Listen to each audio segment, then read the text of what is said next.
ډېره محترم مسلمانان، نن د جمعې مبارکه شپه ده، ورسره د شعبان هم هغه ورځې او شپې دي. کومې ورځې او شپې چې ډېرې زیاتې برکتي دي، کومې شپې چې ډېرې زیاتې د ثواب لرونکې شپې دي محترمو، نو په هغې باندې دا مبارکه وظیفه هم تاسو وکئ.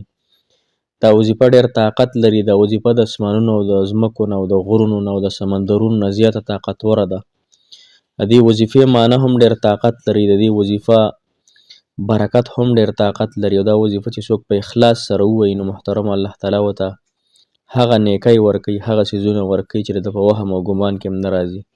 نو دې وظیفې درته مختصر یو څو وظایف ښیم محترمو. دا انشاءالله خپله زندګۍ کې راولئ، خپل ژوند کې شامل یې کړئ. انشاءالله الله تعالی به ډېر برکات درکړي. یوازې د دنیا زندګۍ دپاره وظایف مه کوئ.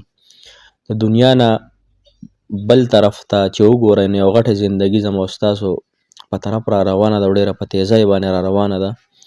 زما او ستاسو په ژوند باندې، زما او ستاسو د زندګۍ په هغې ونه باندې، هغې درخت باندې د تبر هغه ګزارونه کېږي محترمو، چې د هغې نه یو دړه یو توتڼ کې جدا کېږي. او هغه زما او د ستا د زندګۍ هغه ونه به یو ورځ راسملي. زما او ستا د زندګۍ هغه ونه په بوډاتوب باندې ورغلې ده محترمو، او ورځ او شپه د هغې نه ځي. نو لحاظه هوښیار انسان هغه دی، عقلمن انسان هغه دی چې هغه خپل را روانې زندګۍ دپاره هم څه ناڅه وکړي. السلام علیکم ورحمة الله وبرکاته. ډېرو معززو محترمو قابل قدر مسلمانانو، وروڼو خویندو، مسافرو، الله تعالی هم راته خوشحاله او باد لره، الله تعالی هم راته کامیاب او کامران لره. دواړو جهانو خوشحالۍ، عزتونه، راحتونه په نصیب شه. الله مو وظایف قبول کړه، الله تعالی مو نکاحګانې وکړه، الله تعالی مو قرضونه ختم کړه، الله تعالی مو تمام حاجتونه د خپل در نه پوره کړه. څه ارمان لرئ الله تعالی دې ستاسو ټول ارمانونه پوره کړي. امین ثم امین. محترم مسلمانانو، نه زموږ وظیفه د کلمې طیبې ده.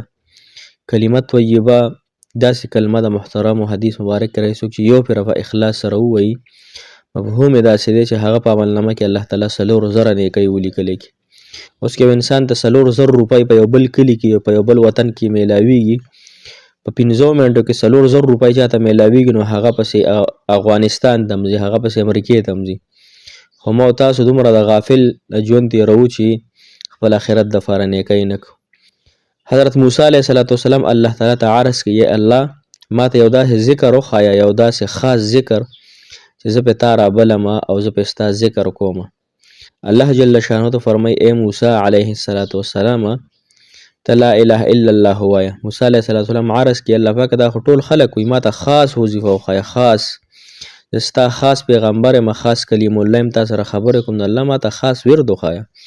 موسی علیه السلام ته زما الله جل شانه فرمایي، ای موسی علیه السلام دا تمام ځمکې اسمانونه په دې کې چې دننه سري ده تلې په یو چابړي کې کېښودلی شي، لا اله الا الله کلمه په یو کاغذ باندې ولیکلی شي، دا په بل چابړي کې کېښودلی شي، دا کلمه به وزنداره شي. دا کلمه چې د چا په اول وخت کې او په آخر وخت کې نصیب شي، نو محترم مسلمانانو دې انسان نه به د منځنۍ حصې یعنې دنیا کې څومره زندګي تېره شوې ده، د دې تپوس پتې نه کېږي. نو ماشومانو ته په شروع کې لا اله الا الله ښایي، او کله چې وفات کېږي هم لا اله الا الله ورته ښایي. دا یو داسې کلمه ده محترم مسلمانانو، لا اله الا الله دخل الجنه. چا چې لا اله الا الله ویله، دا به الله جل شانه جنت ته داخلي. چا چې یو پیر هم دا کلمه په اخلاص سره ویله، الله تعالی به جنت ته بوځي.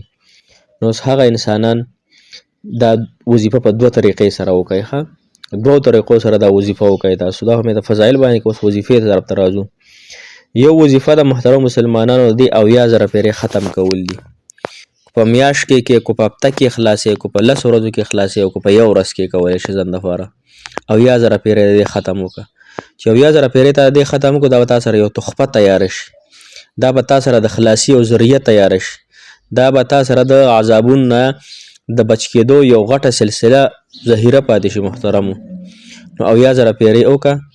100 پیرې چې پوره کې، لا اله الا الله محمد رسول الله، مطلب یو که 100 پیرې پې یا 500 پیرې یا 1000 پیرې هر څونه وخت پس تا ته را یادېږي، نو محمد رسول الله ورسره یو پیره وایه، محمد رسول الله ورسره یو پیره وایه. 80,000 پیرې چې دا پوره شي محترمو، نو علماو ذکر کړي دي چې دې انسان ځان له یو تحفه تیاره کړو، دا به الله تعالی د عذابونو نه دی محفوظ وي. دا انسان چا چې دا نو د چا خاوند وفات شوي، د چا رور وي، د چا رشته دار وي، د چا څوک وي، د چا څوک وي، هغوی ته درخواست دی چې دا وظیفه دویمه طریقه دا د محترم مسلمانانو لومبنی خو دغه تاسو واورېدله چې 1000 پیرې د خپلو حاجتونو دپاره دا وظیفه تاسو وکئ یعنی دغه ټول نه غټ حاجت او ټول نه غټ غم او مصیبت چې دی محترم هغه زموږ قبر دی او زموږ حشر دی چې دغه نه الله تعالی موږ تاسو له نجات راکړي نور دنیا د چا هم نه ده پوره کړي د دنیا ضرورت چا هم نه دي پوره کړي هر سړی که چا سره ډېره ده او که چا څوک په ډېران سملي که څوک په ودانه کې سملي هر سړی خفه دی ناشکري ډېره شوې ده یو خو تاسو شکرګزاري ځان کې پیدا کړئ دویمه د دې وظیفې طریقه دا د محترم مسلمانانو چې دا وظیفه تاسو روزانه 100 کاره ته وایئ 100 ماښام وایئ 100 سحر وایئ نو حدیث مبارک کې راځي چې څوک سحر او ماښام 100 وارې لا اله الا الله